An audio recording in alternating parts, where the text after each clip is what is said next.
Kidney ডিজিজের পেশেন্টরা সবচেয়ে frequently যে কোয়েশ্চেনটা জিজ্ঞাসা করে থাকে সেটা হচ্ছে, ডাক্তারবাবু আমি জল কত খাবো? জলটা কি খাওয়া কমিয়ে দেবো? জল কি বেশি করে খাবো? বেশিরভাগ লোক আজকাল দেখি কি কিডনি ডিজিজ হলেই তারা জলের মাত্রাটা একদম কমিয়ে দিতে চায়। এখন এটা খুবই প্রবলেমেটিক, বিশেষ করে এখন যে গরমকালটা আসছে তার মধ্যে। বুঝতে হবে শরীরে জলের ব্যালেন্সটা কিডনি মেনটেন করে। তার মানে কি, আমরা যতটা জল খাই সেই হিসাবে আমাদের পেচ্ছাপ তৈরি হয়। এখন পেচ্ছাপ ছাড়া আমরা জল বডি থেকে কিন্তু দুরকমভাবে আরও লস করি। একটা হচ্ছে শ্বাসে, যখনই আমরা শ্বাস নিচ্ছি তখন কিছুটা জল শ্বাসের মধ্যে বার হয়। আর দ্বিতীয় হচ্ছে ঘামে। এইগুলোকে সাবকনশিয়াস লসেসও বলে, কি মানে আলাদাভাবে আমরা কিছু জল শরীর থেকে লস করছি। এখন কতটা লস হয়? ইউজুয়ালি যদি শীতকালে থাকি তাহলে 300 ml মতন দিনে এইভাবে লস হয়। এখন একটা নর্মাল মানুষ সে যদি জল রেস্ট্রিক্টও করে দেয়, ধরুন 1 লিটারই খালি জল খেলো বা 500 ml জল খেলো, তাহলে বেশিরভাগ সময় সে সক্ষম কি শরীর থেকে যত ওয়েস্ট প্রোডাক্টগুলো আছে ওইটুকু জলের মধ্যেই বার করে দেওয়ার চেষ্টা করা।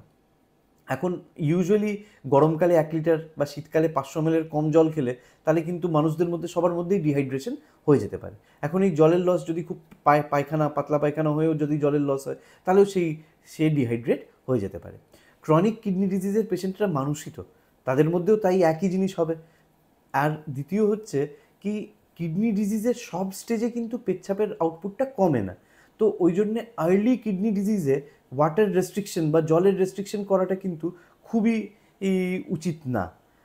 ইউজুয়ালি সিকেডি স্টেজ 4 বা সিকেডি স্টেজ 5 যাদের মধ্যে কিডনি ফাংশনটা অনেকটা কমে গেছে, 30%-এর কম হয়ে গেছে, তাদের মধ্যে আমাদেরকে ওয়াটার রেস্ট্রিকশন করতে হয়। আর এর মধ্যেও ওয়াটার রেস্ট্রিকশনটা এরমভাবে করতে হয় কি, আমাদের দেখতে হয় কি কতটা পেচ্ছাপ তৈরি হচ্ছে, আর সেই হিসাবে আমাদেরকে ফ্লুইড ইনটেকটা রাখতে হয়। কারুর শরীর ফুলছে, তার মধ্যেও আমাদের এখন ওয়াটার রেস্ট্রিকশন করতে হবে, কিন্তু ওয়াটার রেস্ট্রিকশন করা এরকমভাবে যাতে একটু একটু করে ওয়েট লস হয় যদি কারোর শরীর খুব ফুলে থাকে।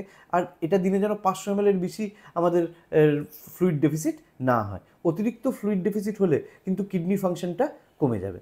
তো বেসিক মেসেজ হচ্ছে কি, নর্মাল কিডনি পেশেন্টদের মধ্যে কিন্তু ওয়াটার রেস্ট্রিকশনটা একদমই রেকমেন্ডেড না। কিছু সংখ্যক পেশেন্টদের মধ্যে রেকমেন্ডেড, ইউজুয়ালি স্টেজ 4 বা স্টেজ 5 কিডনি ডিজিজের মধ্যে।